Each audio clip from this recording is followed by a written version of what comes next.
Hello friends, आज की हम वीडियो में भारतीय संविधान के part first the union and it's territories को हम डिटेल्स में डिस्कस करेंगे। मोस्ट ऑफ स्टूडेंट्स को इस पार्ट में काफ़ी कन्फ्यूज़न रहती है, सो आई होप आपकी ये कन्फ्यूज़न दूर करने के लिए ये वीडियो आपके लिए बहुत हेल्पफुल रहने वाली है। तो फर्स्ट देखते हैं, कॉन्स्टिट्यूशन की बात करते हैं। तो कॉन्स्टिट्यूशन में 22 पार्ट और 395 आर्टिकल एंड 12 शेड्यूल दिए गए हैं। इनमें हम इसके पार्ट 1 की बात करें तो कॉन्स्टिट्यूशन ऑफ इंडिया में the union and it's territories की बात करता है। Now the union and it's territories में 4 आर्टिकल मेंशन किया गया है। अगर भारतीय संविधान के पहले आर्टिकल की बात करें तो यूनियन एंड इट्स टेरिटरीज की बात करता है। अब यहाँ पर आर्टिकल फर्स्ट में 3 सब क्लोज दिए गए हैं। सबसे पहले सब क्लोज में बताया गया है कि India that is Bharat, Bharat जो कि इंडिया है और इंडिया जो कि भारत है, शैल be A union of states, जो क्या होगा, राज्यों का संघ होगा। याद रखिए कि भारत के संविधान में भारत के 2 नाम दिए गए हैं जो आर्टिकल फर्स्ट में है। कौन से 2 नाम हैं? भारत और इंडिया।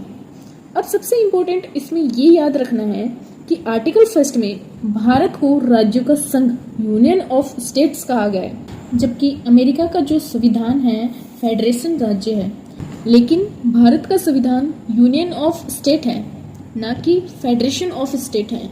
यदि फेडरेशन ऑफ स्टेट होता तो राज्यों का अपना स्वतंत्र अस्तित्व होता, लेकिन भारत में ऐसा नहीं है क्योंकि भारत किसी भी एग्रीमेंट का परिणाम नहीं है।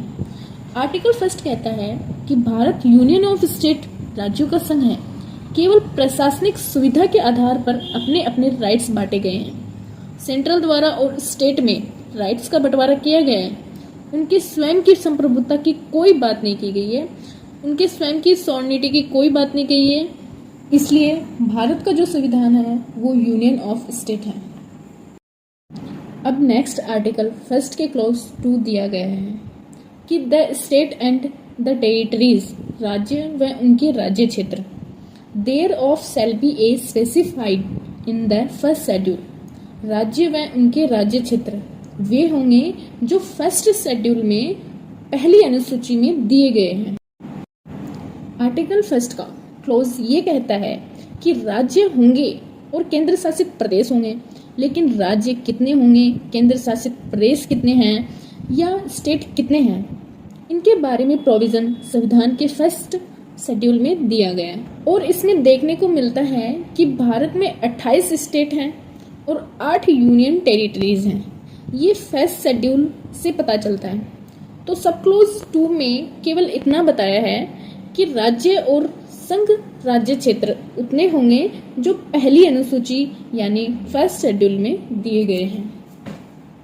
अब नेक्स्ट इंडियन कॉन्स्टिट्यूशन के सब क्लोज 3 में डिस्कस करते हैं। The territory of India shall comprise, इसमें ये बताया है कि भारत के राज्य क्षेत्र में किसको शामिल किया जाएगा।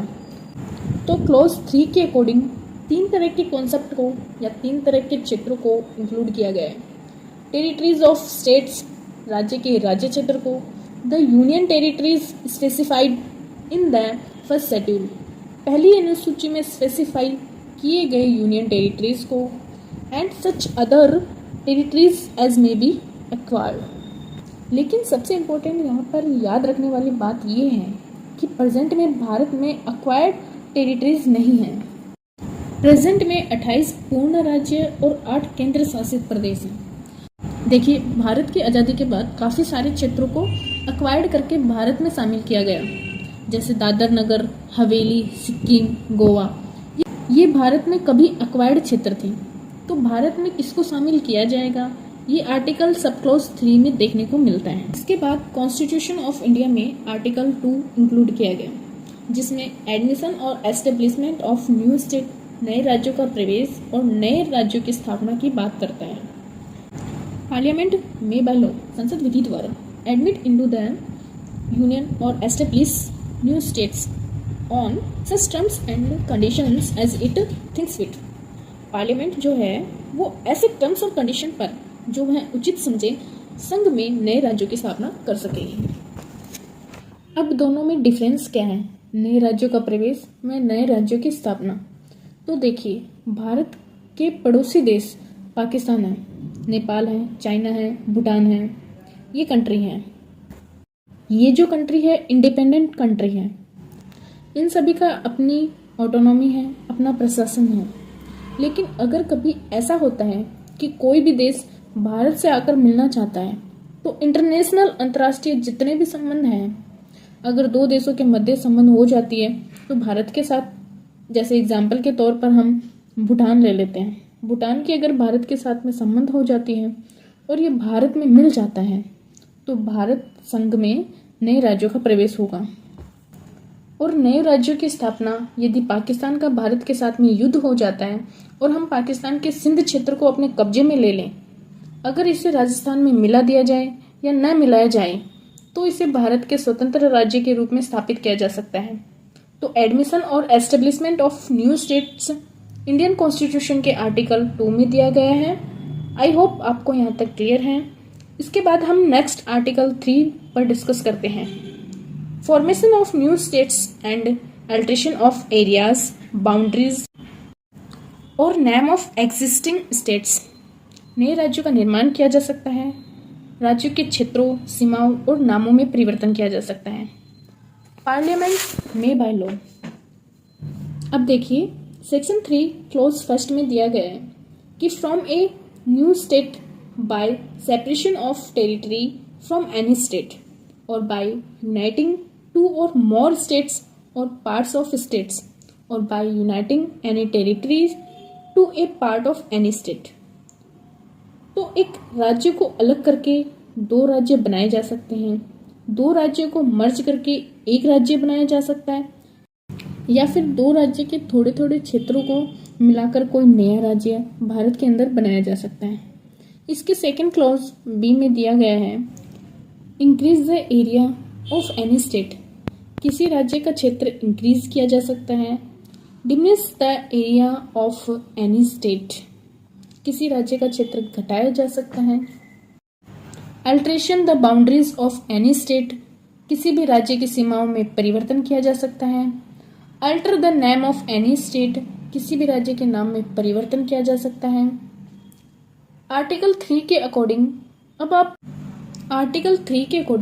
अब आप सबके माइंड में एक डाउट होगा कि राज्यों का गठन किया जा सकता है, सीमा बदली जा सकती है और नाम में परिवर्तन भी किया जा सकता है, लेकिन यह बदल कौन सकता है?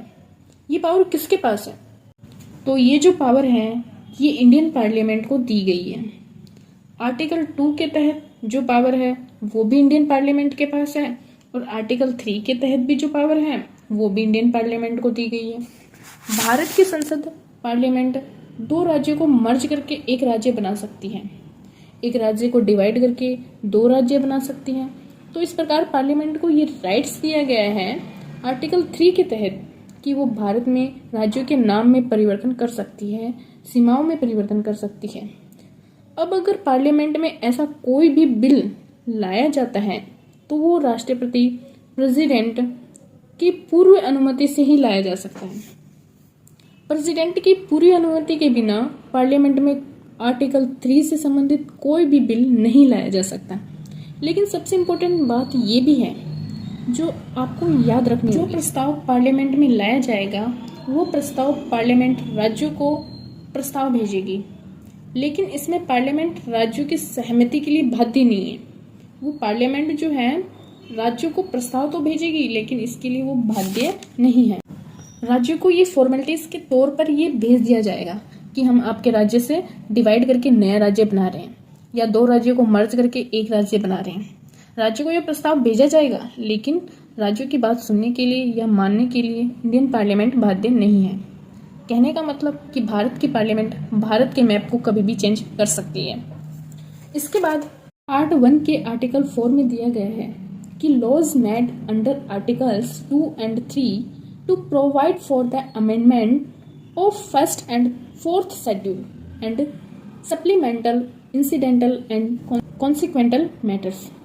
फर्स्ट एंड फोर्थ शेड्यूल के अमेंडमेंट और सप्लीमेंटल और इंसिडेंटल मैटर्स का उपबंध करने के लिए आर्टिकल 2 और आर्टिकल 3 के अंडर बनाई गई विधियां दी गई हैं।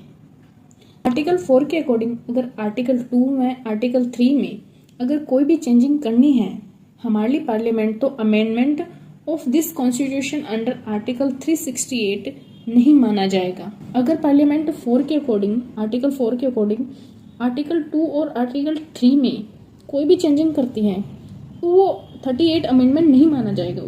सो फ्रेंड्स, आई होप आपको कॉन्स्टिट्यूशन ऑफ इंडिया के पार्ट फर्स्ट आपको अच्छे से क्लियर हो गया। Thank you. नेक्स्ट वीडियो में मिलते हैं।